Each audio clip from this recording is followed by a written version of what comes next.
6시 41분, 그러니까 2시간 만에 32,412명. 그러더니 저녁 때는 77,000, 오늘 아침 8만을 돌파했다는 건데요. 제가 보기엔 곧 10만 가고요. 이런 국민들이 이렇게 청원을 하고 있음에도 불구하고 떠났는데 제가 취재를 좀 해봤어요. 네. 우선 이명박 전 대통령 측에 따르면 칼리파 바레인 문화부 장관이 얼마 전에 초청장을 보내면서 본인이 얼마 전이라는 코멘트 되게 중요합니다. 시점이 얼마 전 신화는 없다 해외판을 읽고 이명박 전 대통령이 매우 특별한 지도자이며 풍부한 경험을 배우는 것이 얼마나 중요한 일인지 깨닫게 됐다. 그러니까 와서 강연을 좀 해달라 이렇게 초청을 했다는 것이에요. 근데요. 제가 취재를 해보니까 이 영문 자서전이 상업적으로 출간된 게 2011년 11월 1일입니다. 6년 전이에요. 그러니까 이제 6년 전에 재직 나온 시절이고. 거고. 그렇죠. 그리고 그 전에 이 영문판이 상업적으로 출간되기 전에 몇 개의 언어로 출간이 됐었는데 이것은 책으로 된 게 아니라 그냥 번역본을 낸 거예요.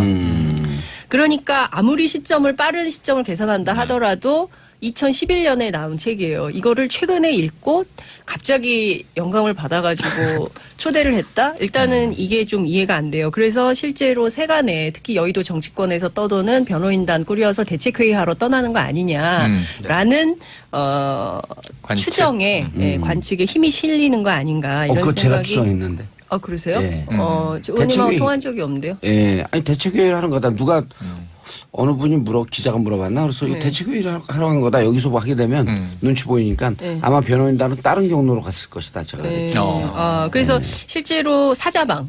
그러니까 이명박 전 대통령, 이명박 정부가 추진했던 4대강 해외 자원외교, 그다음에 방산비리, 이제 방산비리 세 가지가 문제였는데 이 자원외교의 거점 지역이 바로 아랍이잖아요. 그렇죠. UAE에 중동이었죠. 원전 수출도 많이 하고 그래서 중동에 간 이유가 아니냐. 네. 이 얘기를 하게 됐고요. 그리고 이제 출국하면서 한 측근이 인터뷰를 했어요. 뭐라고 얘기를 했냐면 우리가 더 이상 밀릴 수 없는 상황이다. 진짜 할 말은 덜 했다. 그리고 현 정부, 그러니까 문재인 정부가 추진하는 적폐청사는 북한에 대한 신호이자 해방 후 근현대사를 뒤집으려는 시도. 이렇게 얘기를 해요. 너무 나가요. 그러면 기자가 물어요.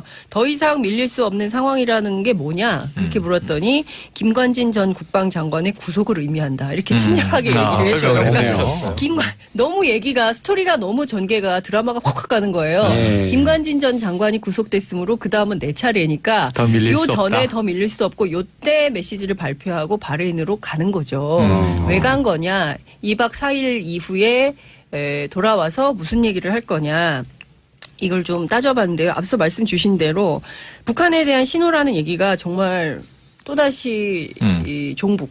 그죠? 종북머리 네, 하자. 종북머리 해보자. 색깔론으로 한번 가보자. 뭐 이런 건데 이게 안 통한다는 게 계속 확인이 되고 있잖아요. 그럼에도 쓸 수 있는 카드가 이거밖에 없다라는 것이 참 그렇다. 지난주 문재인 대통령 지지율 80% 다시 넘었고요. 네. 그리고 잘 못하고 있다라고 하는 분들이 15%. 정상회담 하면 올라가거든요. 그렇죠. 예? 네. 그리고 저희가 방송에서도 여러 차례 예견했지만 임관빈 정책실장, 그다음에 김관진, 그다음에 네. 김태효, 네, 그렇죠. 김태효 청와대 그 전략기획관, 그렇습니다. 그 북경 가갖고 네. 북한애들한테 돈 줬다가 아주 창피해. 그렇습니다. 네네네. 망신 그런 일이 당했죠. 있었죠. 망신을 당한 네. 누가고 갔었죠? 임태희 의원. 임태희 임태희 대통령 네. 실장. 그래서 당시에. 요 전략기획관 네. 이분이 그 핵심 중에 핵심이거든요. 네. 그리고 군, NLL 이런 거 다 그렇죠. 기획했다는 사람 예. 아니에요? 그래서 실제로 검찰에서 김태효 소환했죠. 이제 할 거예요. 조사를 하고 네. 그다음에 그 뭐 정치보복이네 뭐네 온갖 주장을 하지만 이명박 전 대통령에 대한 조사 일정을 검토하고 있다. 이런 보도가 예. 나오고 있습니다. 그러니까 조사는 이미 이제 수순에 들어간 건데요. 저는 이 얘기를 꼭 하고 싶어요. 이동관 전 청와대 홍보수석이 출고국에 앞서서 이런 얘기를 했어요. 국정원 심리전단장인 이태하 씨 공판이 진행되고 있는데 거기서 이미 밝혀진 일이지만 지금 문제가 된 댓글은 전체의 0.9%라는 것이 검찰이 제기한 자료에서 나오고 그중에서 절반만 법원이 받아들여가지고 0.45%의 진실밖에 안 된다 이런 주장을 하는데 0.45% 아주 미미하니까 이건 죄가 안 되네요. 라고 주장을 하지만 0.45%의 진실은 진실이 아니라는 얘기냐는 거예요. 아니요. 그리고 그렇게 얘기하면 너무 어려워요. 우리가 부엌칼 있잖아요. 부엌칼. 네. 부엌칼이 용도가 뭡니까? 음식 쓰는 거 아니에요? 네. 99.99999%를 음식 쓸다가 예. 그 칼 갖고 옆에 있는 사람 푹 찔러갖고 죽잖아요. 살인이에요 그럼. 그렇죠. 0.0000001%예요. 그러니까요. 예? 그러니까요. 비율은 중요하지가 않아요. 0.0001%. 그러니까 이런 식의 꼼수, 예. 이런 식의 이게 잔기술로 네. 국민들을 속이려거나 헷갈리게 하거나 이렇게 하면 안 된다는 거죠. 그러니까 이분들 그러니까- 이런 식으로 얘기를 좀 많이 하세요. 보니까 오늘도 아까 8만 그 국민 예. 청원 아. 넘었다고 하셨잖아요. 그러니까 우리 국민이 지금 5천만 명이 넘는데 그 중에 겨우 8만이 뭐 청원했을 뿐이다. 이게 이런 식으로 얘기를 하니까 네. 비슷한 논지를 계속해서 얘기를 하더라고요. 그러니까 지금 비율? 네, 근데 그게 중요한 것이 아니라 정권이 굉장히 심각한 사건이거든요. 그 특히 이제 국정원 댓글 사건 같은 경우는 민주주의 근간을 뿌리채 흔든 사건이에요. 근데 이 사건에 대해서 0.00001%라도 잘못이 있으면 책임지고 그리고 도덕적으로 그리고 정치적으로 그리고 법적으로 내가 책임을 지겠다. 이게 지도자의 예, 뭐라 그랬지 그렇죠. 아까? 네. 매우 특별한 지도자. 전직 대통령의 모습을 보여주는 것이죠. 그리고 지금 그 위법 사항이고 뒷거래에 의혹이 되는 제2롯데월드 허가. 네. 그다음에 그 캐나다 하베스트. 네, 하베스트 네. 4인수. 그다음에 농협에서 대출해갖고 캐나다에서 분양 사기 친 거. 네. 네. 그 200몇 억이죠. 그 돈 그렇죠. 날리고 농협은 항의도 안 해요. 그러니까 농협이 아무 얘기도 안 하죠. 그 농협을 통해서 UAE한테 상금 받았는데 그날 농협은 셧다운. 그러니까 디도스 공격 받다면서 맞아요. 농협 예. 이게요. 참. 해방이요. 희한한 일이 많았죠. 한 개인이 그 의혹을 받을 수 있는 네. 킹 오브 킹 짱짱짱. 앞으로도 없을 것 그런데 같은데. 없어요. 어제 이걸 전무. 계속 그 보도되고 있는 장면이 전 재밌는데 네. 출국할 때 예. 기자가 묻잖아요. 댓글 지시하셨습니까? 상식에 부합하는 얘기를 해야지 이런 얘기를 화를 하거든요. 냈어요. 네, 화를. 오. 상식에 부합하는 질문을 하라고. 그걸 그렇죠. 제가 그 속담으로 비교해봐 있대. 네. 똥낀 놈이 성낸다. 아니 그 자리에서 물어봤어야 돼요. 그 다스는 누구 거예요? 왠지 내 거 아니에요? 그럼 저거 그럼 권 씨하고 이상은 두 분이 좋아해요. 아, 그렇겠네요. 다스를 이시영 씨한테 지분을 옮기려고 하는 그 과정을 제가 추적 중이거든요. 야 조만간 단독 기대하겠습니다. 예, 보도가 아니요. 그 이미 그 알려져 있는 아주 마이너 매체들도 있는데 네. 그 방식이 이재용 씨 했던 방식하고 똑같아요. 예. 삼성물산과 예, 제일 제일모직 합병. 합병. 예, 하나는 가치를 올리고 하나는 가치를 그렇죠, 내려서 그렇죠. 합병. 예. 1대1로. 예를 들어 그 제3의 기업이 예. 제3의 기업이 이시영 씨 지분이 75%인데 다스하고 합병하면 땡.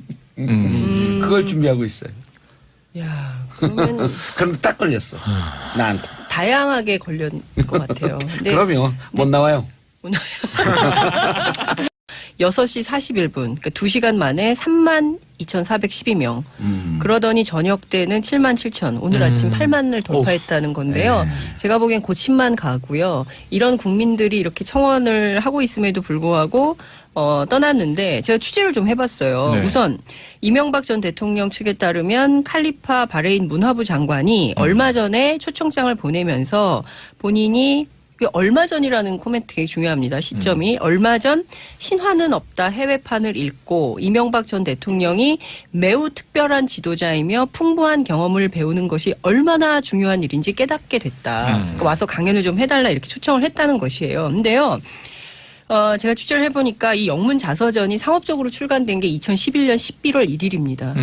6년 전이에요. 그러니까 이제 6년 대통령 전에 재직 나온 시절이고. 거고. 그렇죠. 그리고 그 전에 이 영문판이 상업적으로 출간되기 전에 몇 개의 언어로 출간이 됐었는데 이것은 책으로 된 게 아니라 그냥 번역본을 낸 거예요. 그러니까 아무리 빠른 시점을 계산한다 하더라도 2011년에 나온 책이에요. 이거를 최근에 읽고 갑자기 영감을 받아가지고 초대를 했다? 일단은 이게 좀 이해가 안 돼요. 그래서 실제로 세간에 특히 여의도 정치권에서 떠도는 변호인단 꾸려서 대책회의하러 떠나는 거 아니냐라는 하고 있다. 이런 보도가 예. 나오고 있습니다. 그러니까 조사는 이미 이제 수순에 들어간 건데요. 저는 이 얘기를 꼭 하고 싶어요. 이동관 전 청와대 홍보수석이 출고국에 앞서서 이런 얘기를 했어요. 국정원 심리전단장인 이태하 씨 공판이 진행되고 있는데 거기서 이미 밝혀진 일이지만 지금 문제가 된 댓글은 전체의 0.9%라는 것이 검찰이 제기한 자료에서 나오고 그중에서 절반만 법원이 받아들여가지고 0.45%의 진실밖에 안 된다 이런 주장을 하는데 0.45% 아주 미미하니까 이건 죄가 안 되네요. 라고 주장을 하지만 0.45%의 진실은 진실이 아니라는 얘기냐는 거예요. 아니요. 그리고 그렇게 얘기하면 너무 어려워요. 우리가 부엌칼 있잖아요. 부엌칼. 네. 부엌칼이 용도가 뭡니까? 음식 쓰는 거 아니에요? 네. 99.9999%를 음식 쓸다가 네. 그 칼 갖고 옆에 있는 사람 푹 찔러갖고 죽잖아요. 살인이에요 그럼. 그렇죠. 0.0000001%예요. 그러니까요. 예? 그러니까요. 비율은 중요하지가 않아요. 0.00001%. 그러니까 이런 식의 꼼수, 예. 이런 식의 이게 잔기술로 네. 국민들을 속이려거나 헷갈리게 하거나 이렇게 하면 안 된다는 거죠. 그러니까 이분들 그러니까 이런 식으로 얘기를 좀 많이 하세요. 보니까 오늘도 아까 8만 그 국민청원 예. 넘었다고 하셨잖아요. 그러니까 우리 국민이 지금 5천만 명이 넘는데 그 중에 겨우 8만이 뭐 청원했을 뿐이다. 이게 이런 식으로 얘기를 하니까 네. 비슷한 논지를 계속해서 얘기를 하더라고요. 그러니까 지금 비율? 네, 근데 그게 중요한 것이 아니라 정권이 굉장히 심각한 사건이거든요. 그러니까 특히 이제 국정원 댓글 사건 같은 경우는 민주주의 근간을 뿌리채 흔든 사건이에요. 근데 이 사건에 대해서 0.00001%라도 잘못이 있으면 책임지고 그리고 도덕적으로 그리고 정치적으로 그리고 법적으로 내가 책임을 지겠다. 이게 지도자의 예, 뭐라 그랬지 그렇죠. 아까? 네. 매우 특별한 지도자. 전직 대통령의 모습을 보여주는 것이죠. 그리고 지금 그 위법 사항이고 뒷거래의 의혹이 되는 제2롯데월드 허가. 네. 그다음에 그 캐나다 하베스트. 네, 하베스트 네. 4인수. 그다음에 농협에서 대출해갖고 캐나다에서 분양 사기 친 거. 네. 네. 그 200몇 억, 그 돈 그렇죠. 날리고 농협은 항의도 안 해요. 그러니까 농협이 아무 얘기도 안 하죠. 그 농협을 통해서 UAE한테 상금 받았는데 그날 농협은 샷다운. 그러니까 디도스 공격 받다면서 맞아요. 농협 예. 이게요 참. 해방이요. 희한한 일이 많았죠. 한 개인이 그 의혹을 받을 수 있는 네. 킹 오브 킹 짱짱짱. 앞으로도 없을 것 그런데 같은데. 어제 이걸 전무. 계속 그 보도되고 있는 장면이 전 재밌는데 네. 출국할 때 예. 기자가 묻잖아요. 댓글 관측. 추정에 관측에 힘이 실리는 거 아닌가 이런 그거 제가 생각이. 추정했는데. 아 그러세요? 예. 저 의원님하고 대책이- 통한 적이 없는데요. 예, 아니 대책회의를 하는 거다. 누가 어느 분이 기자가 물어봤나? 그래서 네. 대책회의를 하러 간 거다. 여기서 뭐 하게 되면 눈치 보이니까 네. 아마 변호인단은 다른 경로로 갔을 것이다. 제가. 네. 어. 그래서 실제로 사자방. 그러니까 이명박 전 대통령, 이명박 정부가 추진했던 4대강, 자원외교, 자원외교, 그다음에 이제 방산비리 세 가지가 문제였는데 이 자원외교의 거점 지역이 바로 아랍이잖아요. 그렇죠. UAE에 중동이었죠. 원전 수출도 많이 하고 그래서 중동에 간 이유가 아니냐. 예. 네. 이 얘기를 하게 됐고요. 그리고 이제 출국하면서 한 측근이 인터뷰를 했어요. 뭐라고 얘기를 했냐면 우리가 더 이상 밀릴 수 없는 상황이다. 진짜 할 말은 덜 했다. 그리고 현 정부, 그러니까 문재인 정부가 추진하는 적폐청사는 북한에 대한 신호이자 해방 후 근현대사를 뒤집으려는 시도. 이렇게 얘기를 해요. 너무 색깔 나가요. 논의를 하려고. 그러면 기자가 물어요. 더 이상 밀릴 수 없는 상황이라는 게 뭐냐? 그렇게 물었더니 김관진 전 국방장관의 구속을 의미한다. 이렇게 친절하게 얘기를 해줘요. 설명을 그러니까 해주셨어요. 너무 얘기가 스토리가 너무 전개가 드라마가 확확 가는 거예요. 네. 김관진 전 장관이 구속됐으므로 그 다음은 내 차례니까 더 밀릴 요 수 전에 없다. 더 밀릴 수 없고 요때 메시지를 발표하고 바레인으로 가는 거죠. 왜 간 거냐? 2박 4일 이후에 돌아와서 무슨 얘기를 할 거냐. 이걸 좀 따져봤는데요. 앞서 말씀 주신 대로 북한에 대한 신호라는 얘기가 정말 또다시 이 종북. 그죠? 종북머리 하자. 종북머리 해보자. 색깔론으로 한번 가보자. 뭐 이런 건데 이게 안 통한다는 게 계속 확인이 되고 있잖아요. 그럼에도 쓸 수 있는 카드가 이거밖에 없다라는 것이 참 그렇다. 지난주 문재인 대통령 지지율 80% 다시 넘었고요. 네. 네. 네. 그리고 잘 못하고 있다라고 하는 분들이 15%. 정상회담 하면 올라가거든요. 그렇죠. 그렇죠. 예? 네. 그리고 저희가 방송에서도 여러 차례 얘기했지만 임관빈 정책실장, 네. 그다음에 김관진, 그다음에 네. 김태효, 네. 그렇죠. 김태효 청와대 그 전략기획관, 그렇습니다. 그 북경 가갖고 네. 북한애들한테 돈 줬다가 아주 창피해. 그렇습니다. 네네네. 네, 망신을 그런 일이 당했죠. 있었죠. 망신을 당한 네. 누가고 갔었죠? 임태희 의원. 예, 임태희 임태희 대통령 네. 실장. 그래서 당시에. 요 전략기획관 네. 이분이 그 핵심 중에 핵심이거든요. 네. 그리고 군, NLL 이런 거 다 그렇죠. 기획했다는 사람 예. 아니에요? 그래서 실제로 검찰에서 김태효 소환했죠. 이제 할 거예요. 조사를 하고 네. 그다음에 그 뭐 정치보복이네 뭐네 온갖 주장을 하지만 이명박 전 대통령에 대한 조사 일정을